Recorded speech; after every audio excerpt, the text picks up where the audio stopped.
Discussion कर रहे थे एबनॉर्मल मोलर मास का, और वहाँ पे हमारी कहानी थोड़ी सी हमने समझ ली थी। क्या कि सर कभी भी कोई भी कॉलिगेटिव प्रॉपर्टी होगी, वो कॉलिगेटिव प्रॉपर्टी को अगर आप करेक्ट करना चाहते हो तो करेक्शन फैक्टर या वेंट ऑफ फैक्टर कहलाएगा आई। और आई का वैल्यू क्या होगा बच्चों? कॉलिगेटिव प्रॉपर्टी जो कि आप एक्चुअल एक्सपेरिमेंट करके निकालोगे। तो एक्सपेरिमेंटल, इसके लिए मैंने और शब्द बताए थे आपको। क्या क्या और स्टेटमेंट थे बच्चों? एक्सपेरिमेंटल की जगह आपकी थ्योरी क्या क्या यूज़ कर सकती है? एक्चुअल या ऑब्जर्व्ड या एबनॉर्मल, है ना? क्यों? क्योंकि जो एक्सपेरिमेंटली आएगा वो हमको लगेगा अरे ऐसा कैसे आ गया, हम तो नॉर्मली थ्योरेटिकल सोच रहे थे। तो करेक्शन फैक्टर हो जाएगा colligative property experimental upon colligative property theoretical. इतना सबको याद है? हेलो, इतना सबने लिखा हुआ है सुंदरता के साथ?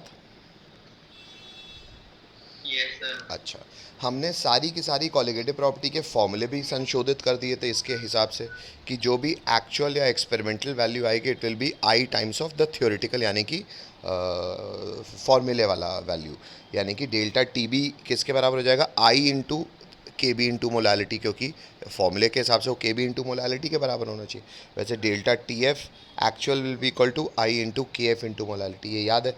Osmotic pressure pi is equal to I into C R T. हमने फॉर्मूले भी सब मॉडिफाई कर दिए थे। हेलो, बोलना पड़ेगा बच्चों। चलो, ये भी अपन ने कल सीख लिया था लास्ट क्लास में कि सर कॉलिगेटिव प्रॉपर्टी जो है, since colligative property inversely proportional होती है किसके? मोलर मास किसका? सॉल्यूट का। देयरफॉर अगर आप आई की बात करोगे तो आई क्या हो जाएगा बच्चों? मोलर मास थ्योरेटिकल, और जो थ्योरेटिकल मोलर मास होगा वो आपको क्या लगेगा? Normal upon molar mass experimental. Experimental आपको क्या लगेगा? एबनॉर्मल। तो एक्चुअली हमको ये भी हमने कल की क्लास में, लास्ट क्लास में जाना है कि सर कॉलिगेटिव प्रॉपर्टीज़ का कोई बेटा किसी का अनम्यूट है? कौन अनम्यूट बचा है? कृष्ण नालायक। हेलो मिस्टर कृष्ण हैं? ओए कृष्ण, इतनी बात तो की थी कि सर कॉलिगेटिव प्रॉपर्टी का स्टैटिस्टिकल इस्तेमाल तो आदमी करता ही इसलिए क्योंकि उसको मोलर मास ऑफ सॉल्यूट निकालने होते हैं। तो जो मोलर मास ऑफ सॉल्यूट निकालेंगे हम, जो एक्सपेरिमेंटल वैल्यू से निकालेंगे, तो वो जो भी मोलर मास आएंगे वो बड़े अब नॉर्मल आएंगे। क्यों? क्योंकि हमने लास्ट क्लास में देखा था सर सॉल्यूट ना, कॉलिगेटिव प्रॉपर्टी को केवल मतलब है कितना है, उसको इससे मतलब ही नहीं कि कौन है। तो कई बार सॉल्यूट अपन ने डाले वो डिसोशिएट कर गए, तो हमने तो 100 डाले, डिसोशिएट होके वो बढ़ गए। कई बार वो एसोसिएट कर गए, तो हमने तो 100 डाले, वो एसोसिएट करके घट गए। तो सर कॉलिगेटिव प्रॉपर्टी जो एक्चुअल बढ़े या घटें उसके आधार पे आएगी। तो करेक्ट कैसे किया जाए वेंट ऑफ फैक्टर का टेंशन नहीं लो, मैं बताता हूँ। अब आइए वेंट ऑफ फैक्टर का कैलकुलेशन जाने। तो नेक्स्ट लाइन से लिखेंगे बच्चों, यहाँ तक आप शायद जान चुके हो, मैं बस रिवाइज करा रहा था। नेक्स्ट लाइन से लिखेंगे बच्चों calculation of I. Went of factor का कैलकुलेशन करेंगे और लिखेंगे बच्चों केस 1, और केस 1 होगा फॉर डिसोसिएशन। अगर कोई सॉल्यूट पानी में जाके डिसोशिएट हो जाता है तो उसका करेक्शन कैसे किया जाएगा? आइए, वेंट ऑफ फैक्टर ने हमें ये भी बताया, आइए देखें। यहाँ पे पहले लेट कर लेते हैं, let alpha be the degree of dissociation, क्योंकि ज़रूरी नहीं है कोई चीज़ अगर डिसोशिएट कर रही है तो 100% करे, हो सकता है सर 5% करे, 10% करे, तो उस हिसाब से उसकी संख्या में चेंज आएगा, फ़र्क आएगा। तो alpha be the degree of dissociation. जैसे अगर आपको क्या कहता है कोई 10% डिसोशिएट कर रहा है तो अल्फ़ा का वैल्यू क्या हो जाएगा? 10/100 यानी कि 0.1। कोई कह रहा है 50% डिसोशिएट कर रहा है तो अल्फ़ा का वैल्यू हो जाएगा 50/100 यानी कि 0.5। हेलो, बोलना पड़ेगा बच्चों, अफर्मेशन चाहिए मुझे। Yes sir. चलो हाँ, आगे बढ़ जाऊँ, लिख लिया सबने इतना? यस सर, हो गया। Yes sir. चलो आगे बढ़ रहे हैं बच्चों। एक मिनट रुक गया बेटा।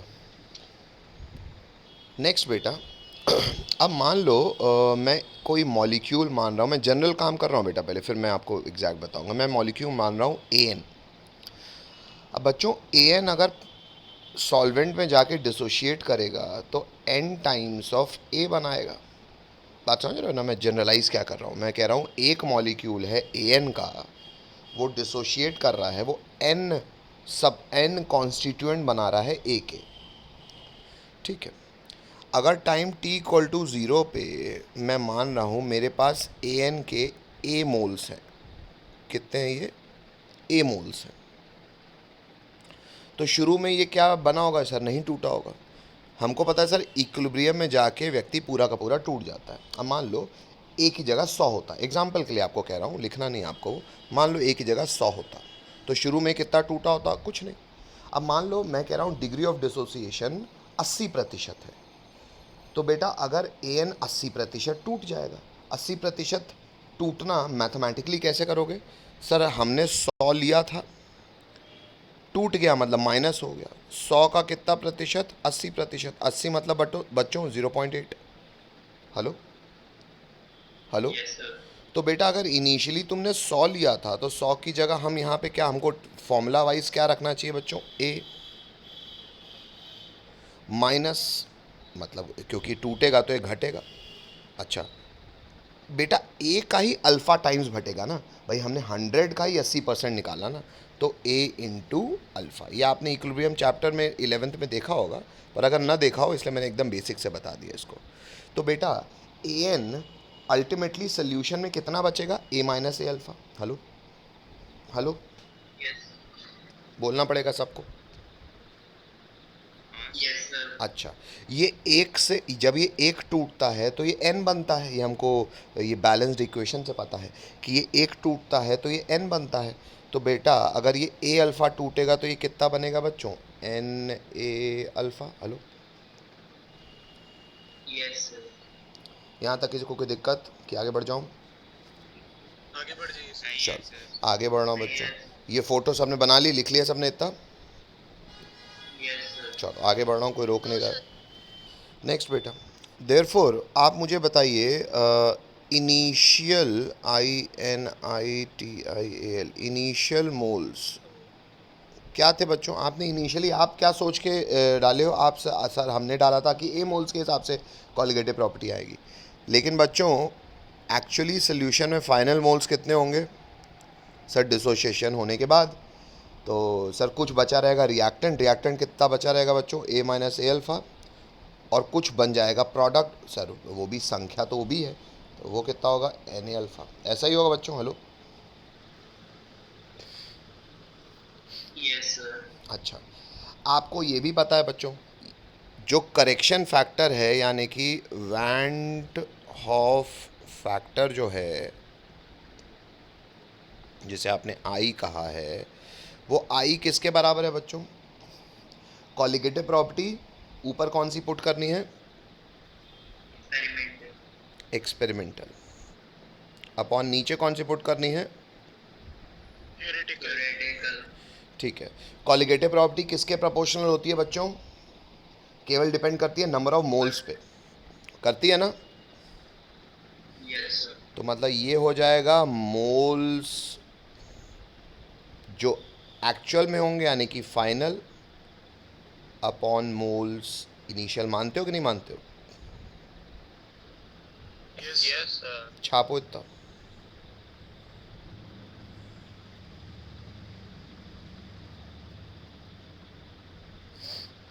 छापो इतना तो हाँ बोलो।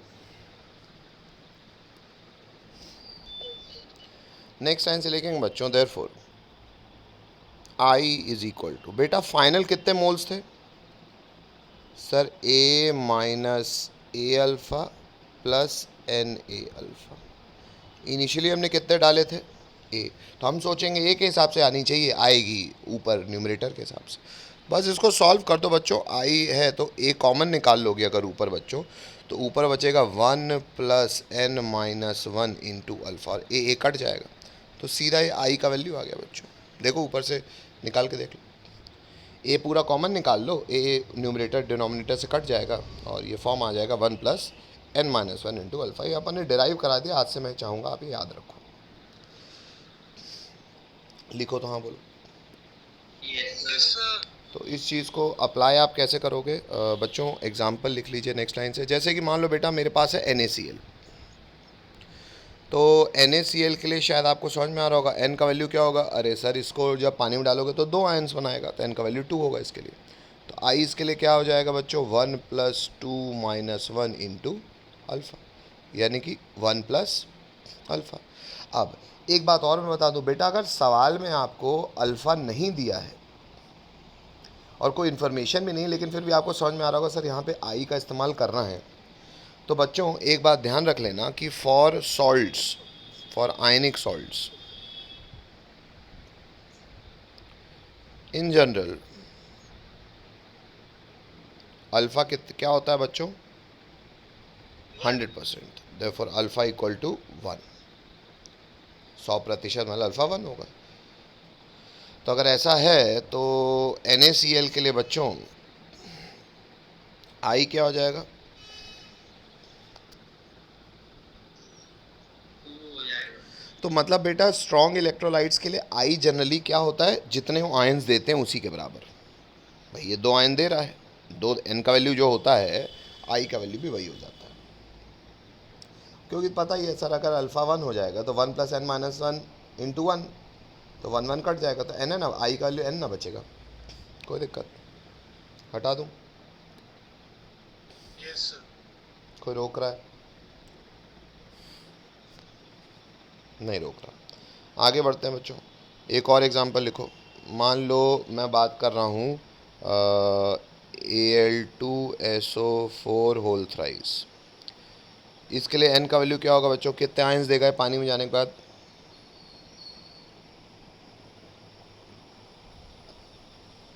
बोलो बेटा।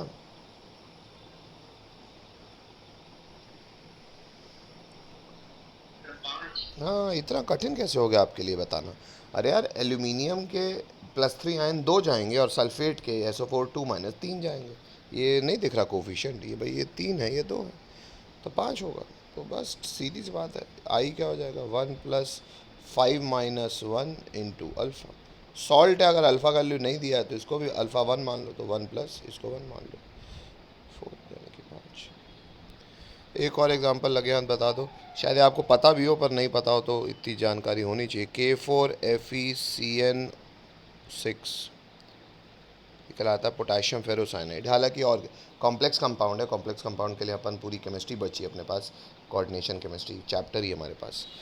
या मैं बस ये जानना चाहूँगा कि आपको इतना कॉमन सेंस है, ये कितने आयंस देगा बच्चों ये मॉलिक्यूल, 5। 5। जिसे ना पता हो एक बात जान ले कि कोऑर्डिनेशन स्फीयर यानी कि स्क्वायर ब्रैकेट के अंदर के जो आयंस होते हैं बच्चों, ये पानी में आयनाइज नहीं होते, डिटेक्ट नहीं होते। ये स्क्वायर ब्रैकेट लगाने का अर्थ यही है कि ये कहलाता है कॉम्प्लेक्स एंटिटी। तो कॉम्प्लेक्स एंटिटी के अंदर, स्क्वायर ब्रैकेट के अंदर जो भी स्पीशीज़ होती है वो पानी में टूटती नहीं है। तो ये बनाएगा 4 पोटेशियम आयन और एक, मैंने एक यहाँ इसलिए लगा दिया है दोबारा, या एक नहीं लगा वैसे कॉमन था ये, पर ये एक है ना, कुछ नहीं मतलब एक, तो एक ये बड़ा सा आयन देगा। तो 4 और 1 5, तो आई का वैल्यू इसके लिए भी हो जाएगा 5। अगर अल्फ़ा की जानकारी नहीं है तो अल्फ़ा 1 मान लेता है आदमी। आगे बढ़ जाए, यस सर। चलो। तो ये हो गया बच्चों केस ऑफ डिसोसिएशन। आगे बढ़ते हैं। शायद आपको पता है आई हमें एक और केस में निकालना पड़ेगा। अच्छा नहीं नहीं नहीं नहीं नहीं, पहले एक नोट डाल दो बेटा, केस ऑफ डिसोसिएशन के पहले एक नोट, मतलब केस 2 लिखने के पहले एक नोट डाल दो। फॉर एनी एसिड, बेटा अगर कोई भी एसिड है Ha, तो शायद आपको पता होगा एसिड वो होता है जो पानी में जाने के बाद H+ आयन देता है, H+ एक्वस देता है और A- एक्वस देता है।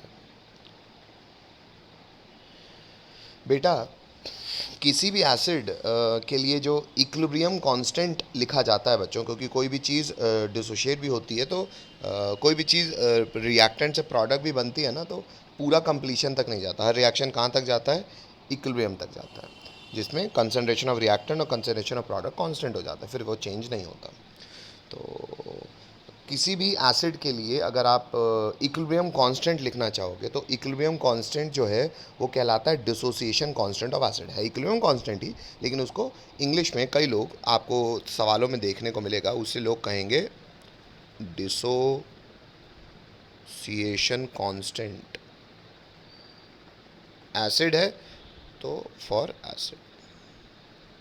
इक्विलिब्रियम कांस्टेंट को जनरली हम लोग के लिखते हैं, पर वो एसिड के लिए जब लिखा जाता है तो उसको कई लोग के ए लिख देते हैं। तो के ए क्या हो जाएगा बच्चों? के हो जाएगा बच्चों कंसंट्रेशन ऑफ प्रोडक्ट यानी कि H plus ion concentration into A minus ion concentration upon concentration of reactant, जिसको लिखेंगे अपन एच ए। इतना लिखो तो हाँ बोलो।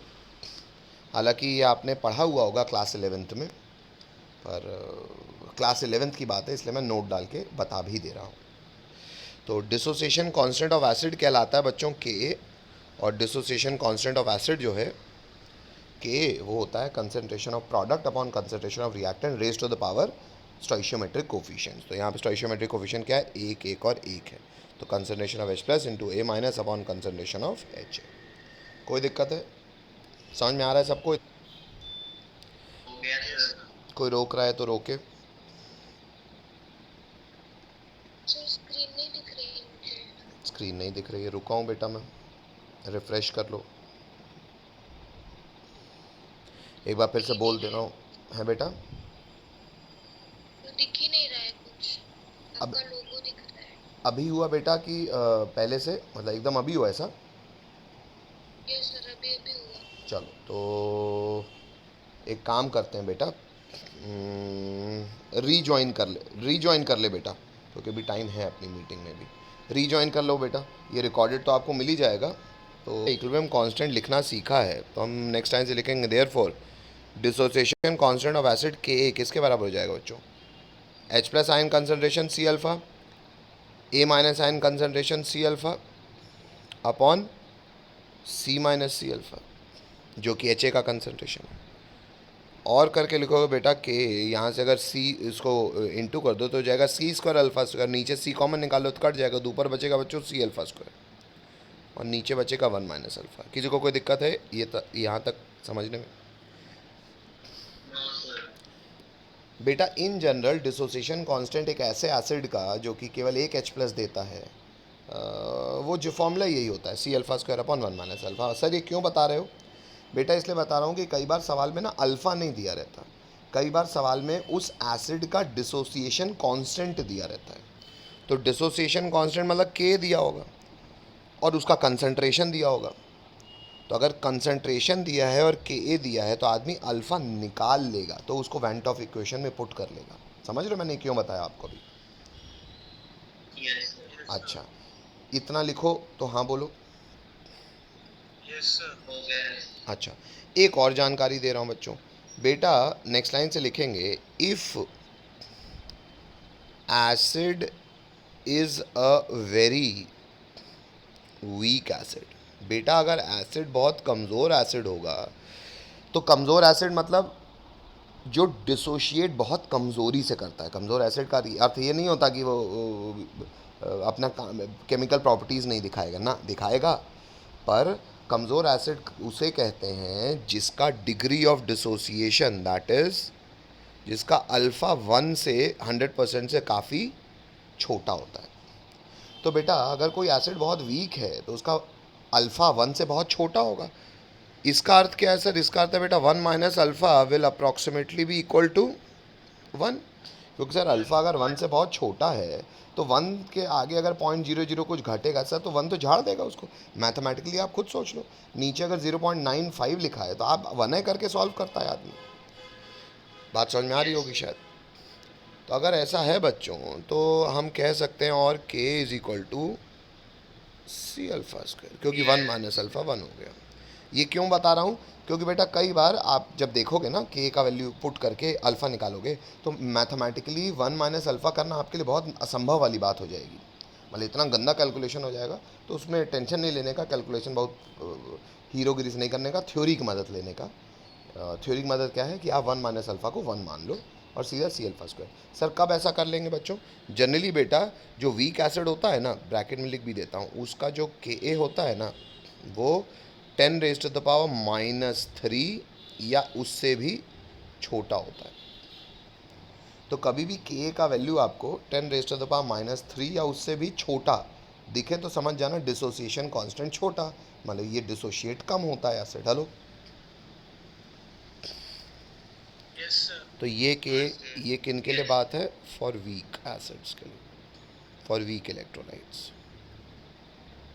हटा दूं? हो गया इतना? समझ में आता है सबको? Yes sir. Yes sir. चलो आगे बढ़ जाऊं। केस समझ लेते हैं बेटा। अब एसोसिएशन के केस में कहानी ये है कि फॉर इंस्टेंस मैंने ए कॉन्स्टिट्यूएंट लिए, ऐसे एन ए कॉन्स्टिट्यूएंट मिलके एसोसिएट होके ए एन मॉलिक्यूल बना दिया।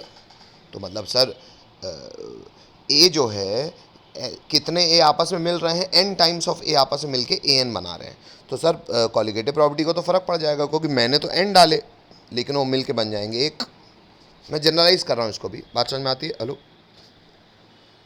Yes sir. इसको भी मैं आपको समझा देता हूँ सीधा ही। अब तो मान लो इनिशियली इसके ए मोल्स थे बेटा, तो ये ज़ीरो होगा, इक्विलिब्रियम आएगा।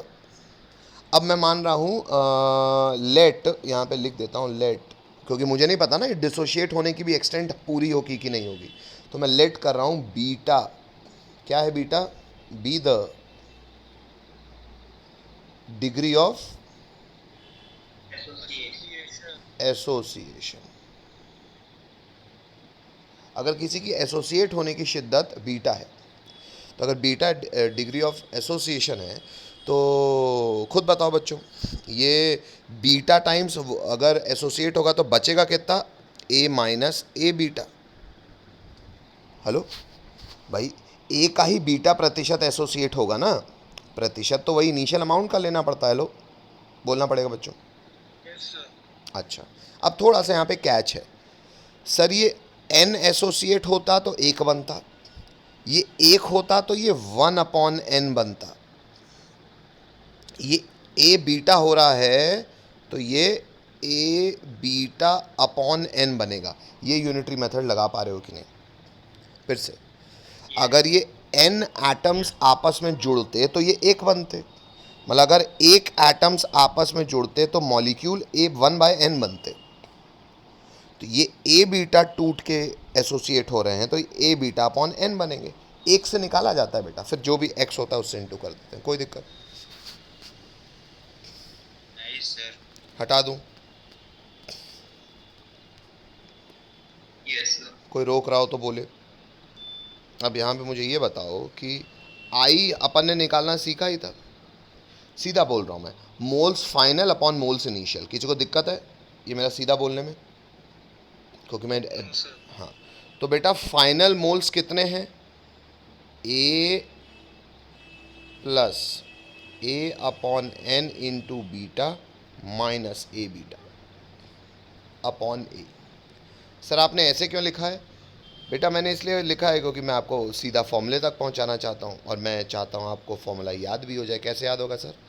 बेटा डिसोसिएशन के केस में मैंने लिखा था 1 + n-1 इंटू अल्फ़ा, तो यहाँ ए अभी भी कट जाएगा, 1 प्लस फॉर्मेट वही है, n की जगह 1/n -1 इंटू बीटा। वहाँ पे अल्फ़ा डिग्री ऑफ डिसोसिएशन था, यहाँ पे बीटा डिग्री ऑफ एसोसिएशन है। Hello hello, yes sir. Yes sir. बात समझ में आती है? Yes sir. अब यहाँ का एक एग्जाम्पल करा देता हूँ आपको। इतना लिख लिया? कोई रोक रहा है मेरे को कि आगे बढ़ जाऊँ? सर एक मिनट। रुक गया बेटा। एग्जाम्पल के तौर पे इसको भी समझ लो कि इसको यूज़ कैसे करना है फॉर्मूले को। शायद हमको पता है एसिटिक एसिड डाइमराइजेज, पता है ना? ये बता चुका हूँ आपको मैं ये बात। Yes sir. एच बॉन्डिंग के चक्कर में एसिटिक एसिड डाइमराइज करता है। एक बार फिर से फोटो आपको याद दिला देता हूँ भाई। CH3 C double bond O bond OH जो है, ये दूसरे अगर एसिटिक एसिड मॉलिक्यूल के साथ इसे रखो तो इसे दूसरा मॉलिक्यूल बड़ा अच्छा लगने लगता है। क्यों सर? इसलिए अच्छा लगने लगता है क्योंकि इसका माइनस इसके प्लस को और इसका प्लस इसके माइनस को अट्रैक्ट करने लगता है। और ये अट्रैक्शन फोर्स बच्चों एच बॉन्डिंग कहलाता है। Hello hello. Yes, sir. और इस चक्कर में अगर आपने n मॉलिक्यूल्स डाले थे तो वो आधे, क्योंकि मैंने अगर 100 डाले थे और वो डाइमराइज कर गए तो संख्या कितनी बची? 50। तो कॉलिगेटिव प्रॉपर्टी किसके अगेंस्ट रिस्पॉन्ड करेगी? 50 मॉलिक्यूल्स के अगेंस्ट। तो अगर कोई चीज़ डाइमराइज कर रही है बच्चों, तो इतना लिख लिया सबने? फिर से फ़ोटो बना ली, आगे बढ़ जाओ। Yes, sir. No, sir. हाँ, रुक गया बेटा, फ़ोटो बना लो एक बार फिर से। तो जो भी आपका आई होगा वो क्या होगा? 1 प्लस 1/2 बेटा, क्योंकि डाइमराइज कर रहा है तो n का वैल्यू 2 है और अपना फॉर्मूले में यहाँ पे n आता है 1/2। तो n 1/n माइनस 1 इंटू जो भी उसका डिग्री ऑफ डाइमराइजेशन हो बीटा। मेरे हिसाब से आप समझ गए। अगर कोई ट्राइमराइज करेगा तो n का वैल्यू 3 हो जाएगा, तो फॉर्मूले में 1/3 पुट करोगे। Hello hello. Yes, sir. तो बस लिख दो। तो ये हो गया फॉर एसोसी डाइमराइजेशन ऑफ एसिटिक एसिड, है ना। चलो फॉर्मूला लिखो तो हाँ बोलो। यहाँ पे निकालना है what is the percentage association of acid if it forms dimer in solution. मतलब सवाल में आपको बीटा निकालना है बेटा। Hello hello. Yes, sir. सबसे पहले सब लोग ये क्वेश्चन लिखेंगे ईमानदारी से। पहले सवाल लिखेंगे तो हाँ बोलेंगे। सिर्फ सवाल लिखना है बेटा, सॉल्व नहीं करना है। सिर्फ सवाल लिखना है, सॉल्व इसको मैं कराऊंगा। सिर्फ सवाल लिखो तो हाँ बोलो, पर सॉल्व एग्जाम्पल करके ईमानदारी से लिखो एग्जाम्पल और प्रॉपर इंग्लिश लिखो तो हाँ बोलो। में सवाल को पढ़े और बाकी लोग सोल्यूशन करके लिखे। हाँ चलो, कोई बच्चा सवाल पढ़े।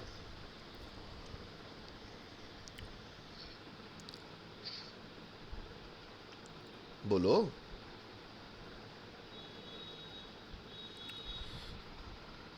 अच्छा, नाम पुकारना पड़ेगा क्या? चलो बेवकूफ़ी है। तो कृष्ण सवाल पढ़ो।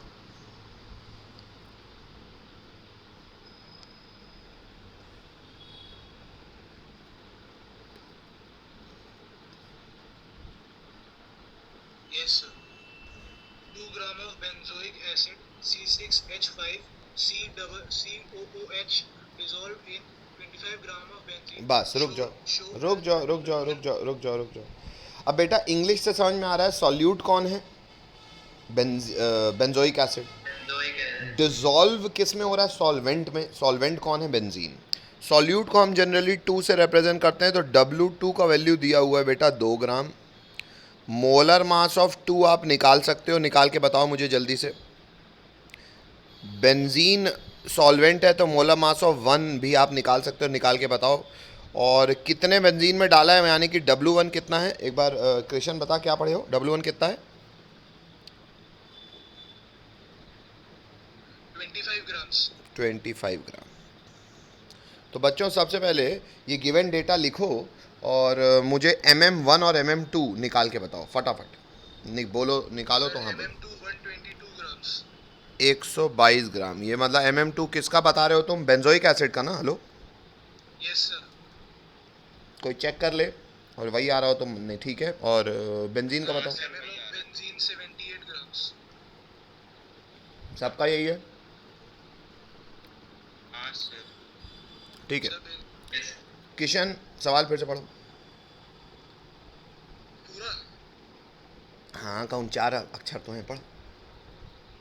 2 gram of benzoic acid dissolved in 25 gram of benzene shows a depression in freezing point equal to 1.62 Kelvin. रुक जाओ।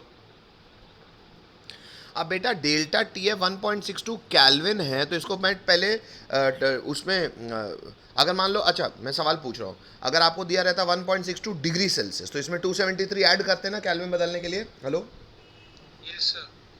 No, sir. क्यों यार? हमेशा टेम्परेचर तो कैल्विन पुट किया जाता है, अभी कैल्विन में दिया तो यही पुट कर देंगे। अगर 1.62 डिग्री सेल्सियस होता तो हम 273 ऐड करते। क्या बेटा? तो नहीं करते हैं। क्यों? टेम्परेचर हमेशा केल्विन पुट किया जाता है, क्यों नहीं करते? चेंज है ना सर, चेंज केल्विन में नहीं, चाहे डिग्री सेल्सियस 100 ही है। बहुत अच्छी बात बेटा, आधे बच्चे यही गलती करते हैं। फिलहाल तो बेटा सवाल की खूबसूरती है कि सवाल ने आपको elevation depression in freezing point दिया और केल्विन में ही दिया। कई बार ना सवाल जान के डिग्री सेल्सियस में दे देता है। बच्चा क्या करता है, कहता है सर टेम्परेचर तो हमेशा केल्विन पुट किया जाता है तो मैं तो 273 ऐड करूंगा। अरे यार 0 डिग्री सेल्सियस और 100 डिग्री सेल्सियस में चेंज कितना होगा बच्चों? 100 का। 0 डिग्री सेल्सियस मतलब 273 कैल्विन और 373 कैल्विन में भी फर्क बेटा डेल्टा टीएफ का मैग्नीट्यूड को फर्क नहीं पड़ता, चाहे डिग्री सेल्सियस हो चाहे डिग्री कैल्विन हो। Hello hello. Yes, sir. तो मैं और करके लिख दे रहा हूँ, हालांकि सवाल ने ऐसा आपको नहीं भ्रमित किया, लेकिन मैं खुद आपको बता दे रहा हूँ, आगे आप भ्रमित होगे कभी ना कभी। जेई के सवालों में बोर्ड में तो इतना खेला नहीं जाता है। मेरी बात समझ में आती है कि बोराते हो? समझ गए सर। फिर इंग्लिश Yes, पढ़ो sir. बेटा शुरू से। 2 gram of benzoic acid dissolved in 25 gram of benzene shows a depression of freezing point equal to 1.62 Kelvin. Molar depression constant of benzene is 4.9 Kelvin kg per mole. What is percentage association of acid if it forms dimer in solution? Dimer मतलब N का value 2 है। Hello 20/2। Yes, sir. बस बेटा इतना given लिखो, लिखो तो हाँ बोलो। तो बच्चों नेक्स्ट बेटा, अगर इतना जानते हो सर आप तो सीधा फॉर्मूला बताओ। तो देयरफॉर डेल्टा टीएफ का फॉर्मूला क्या है बच्चों? Updated I into K F into molality. Hello hello. Yes, sir. तो यहाँ से अगर मुझे आई निकालना होगा तो फॉर्मूला हो जाएगा डेल्टा टी एफ अपॉन के एफ इंटू मोलालिटी हो जाएगा number of moles of solute upon weight of solvent. अगर ये ग्राम में है तो यहाँ आ जाएगा 1000। ऐसा ही है। हेलो बोलना पड़ेगा यस सर। तो और करके लिखते चलो।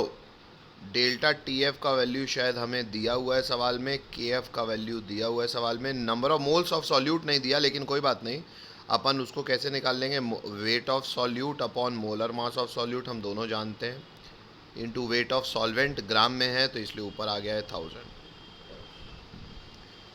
आपके पास सारे डेटा दिए हुए हैं बच्चों, सारे डेटा पुट करो और मुझे आई का एग्जैक्ट वैल्यू बताने की कोशिश करो। पहले मुझे आई का वैल्यू बता,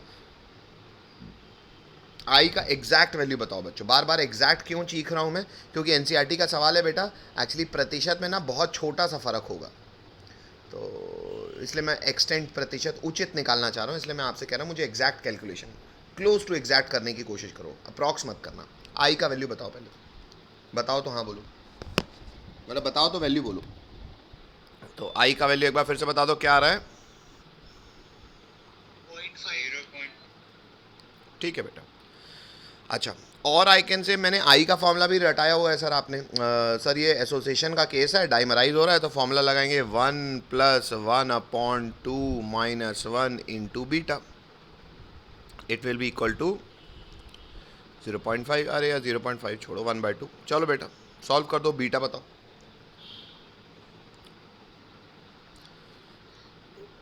अरे कठिन नहीं है सर, कैसी बात कर रहे हो यार। 1/2 - 1 आ जाएगा माइनस Equals to 1. बीटा कितना आ जाएगा बच्चों? 1। मतलब 1. प्रतिशत में beta will be close to 100%। मैं इसलिए आपको कह रहा था एग्जैक्ट सॉल्व करो, क्योंकि बेटा एनसीईआरटी में अभी हम अपन जब देखेंगे, इतना लिख लिया सबने?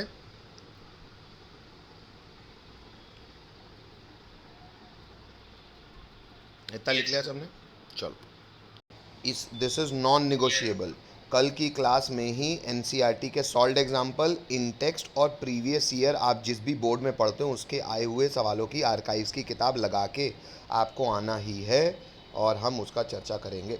कल की क्लास आखिरी क्लास होगी आपके उन डिस्कशन के लिए। उसके बाद आपको वो अटैम्प्ट हो जाए तो उसके बाद आपको करना है सॉल्व्ड एक्सरसाइज, और एक्सरसाइज करने के बाद आपको जेई के सवाल करना है। जेई के सवाल और एक्सरसाइज करने के लिए मैं एक दिन का बफर और दे सकता हूँ अगर कल नहीं हो पाया होगा आपका तो हालांकि अपन परसों से नया चैप्टर चालू कर ही देंगे, कोई कल की क्लास मेरे हिसाब से सिर्फ डिस्कशन में जाएगी, ठीक है। पर हाँ, लगा के आओ ताकि टाइम इन्वेस्ट कर पाओ, टाइम वेस्ट और काटने नहीं आना कल की क्लास में, अपने कर्म करके आना, फ़ायदा होगा आपको। चलो, कल मिलते हैं बच्चों, तब तक के लिए बाय बाय।